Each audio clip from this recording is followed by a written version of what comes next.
बृहस्पतिवार भगवान बृहस्पति का व्रत तो सभी जानते हैं। क्या आप ये जानते हैं भगवान बृहस्पति का व्रत सुख, शांति और समृद्धि देने वाला है। यह व्रत सभी प्रकार के दुखों को दूर करता है और घर में धन्य धान की कमी नहीं होने देता। बृहस्पति भगवान सभी की मनोकामना जिस प्रकार पूरी करते हैं, उसी प्रकार यह कथा श्रवण करने वाले, व्रत रखने वाले की सभी मनोकामना भगवान बृहस्पति पूरी करेंगे। भगवान बृहस्पति बहुत ही दयालु है।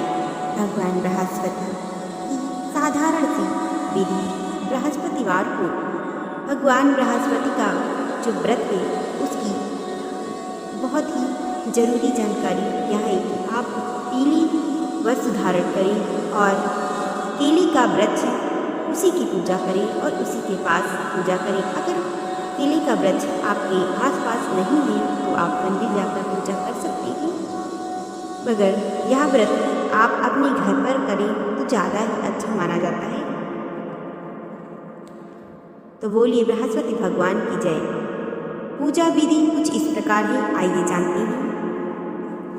बृहस्पति की पूजा करते समय यह ध्यान रखना चाहिए कि पूजा विधि विधान के अनुसार हो।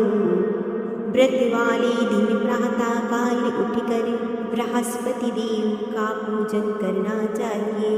बृहस्पति व्रत को पूजन पीले वस्तु, पीले फूल, चने की दाल, पीली मिठाई, पीले चावल आदि का भोग लगाकर किया जाता है।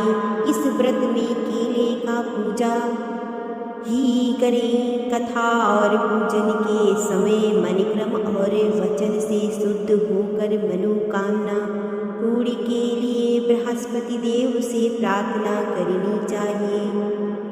दिन में एक समय ही भोजन करें। भोजन चने की दाल आदि का करें।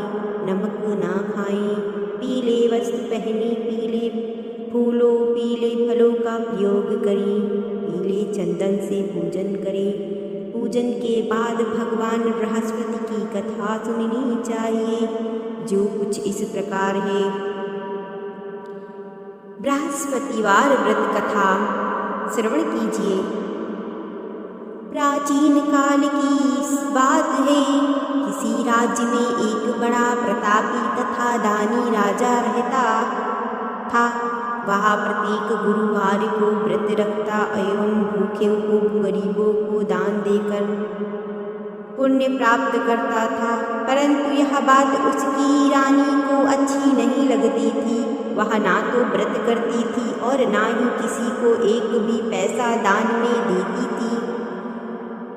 और राजा को भी ऐसा करने से मना किया करती थी, पर रानी और दासी थी।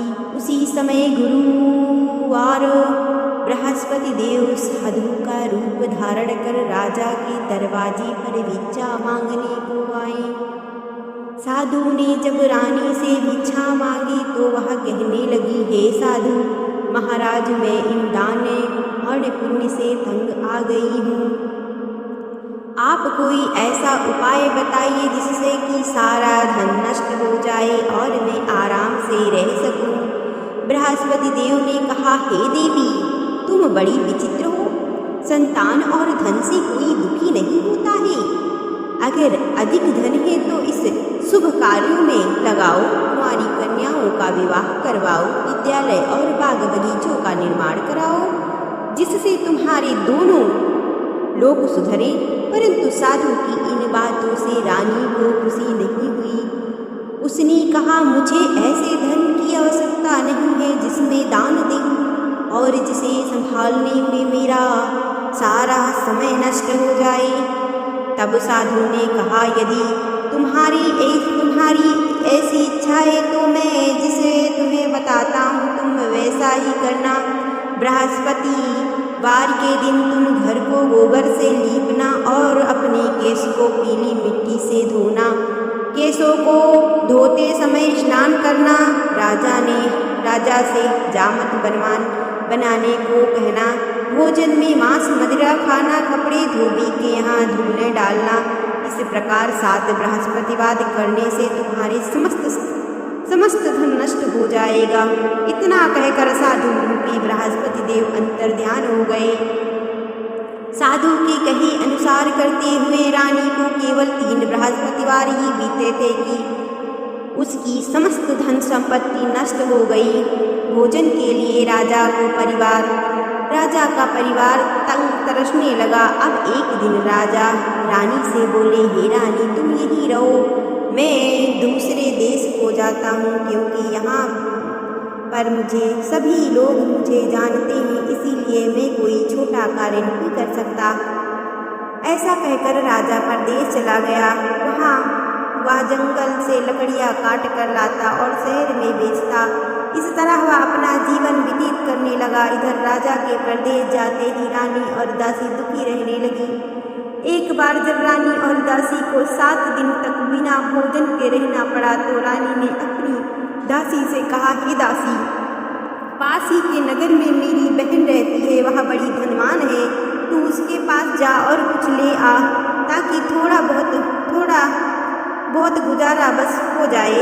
दासी रानी की बहन के पास गई। उसे दिन बृहस्पतिवार था और रानी की बहन उसे समय बृहस्पति व्रत की कथा सुन रही थी।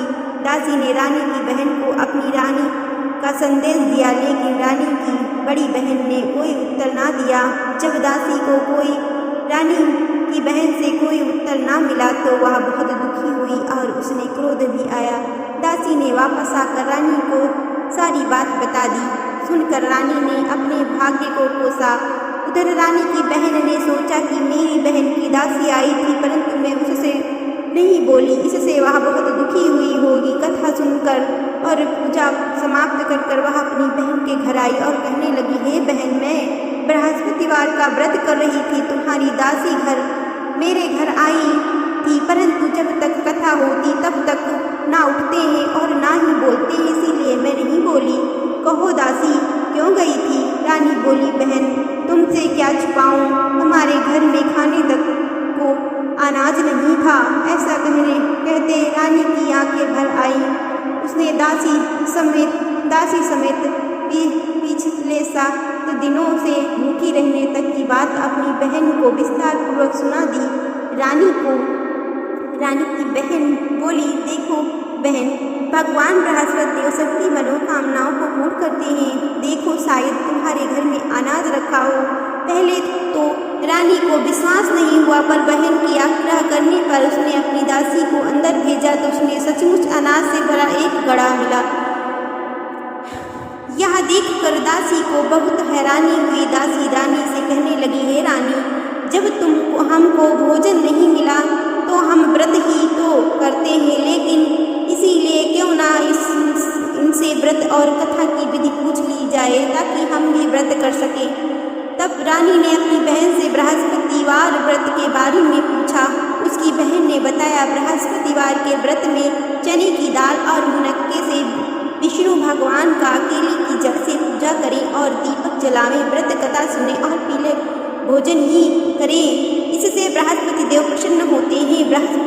व्रत और पूजा विधि बताकर रानी की बहन अपने घर को लौट गई। 7वें रोज व्रत बाद जब गुरुवार आया तो रानी और दासी ने निश्चय अनुसार व्रत रखा। गुड़साले में जाकर चना और गुड़ बीन लाई, फिर उसकी दाल से केले की जड़ तथा विष्णु भगवान का पूजा किया। अब पीला भोजन कहाँ से आए, इस बात को लेकर दोनों बहुत दुखी थी। चूँकि उन्होंने व्रत रखा था, इसीलिए गुरुदेव उन पर प्रसन्न थे, इसीलिए वह एक साधारण व्यक्ति का रूप धारण कर दो थाल में सुंदर पीला भोजन दासी को दिए गए। भोजन पाकर दासी बहुत प्रसन्न हुई और फिर रानी के साथ मिलकर भोजन किया। उसके बाद से वे सभी गुरुवार को व्रत और पूजन करने लगी। बृहस्पति भगवान की कृपा से उनके पास फिर से धन संपत्ति हो गई, परंतु रानी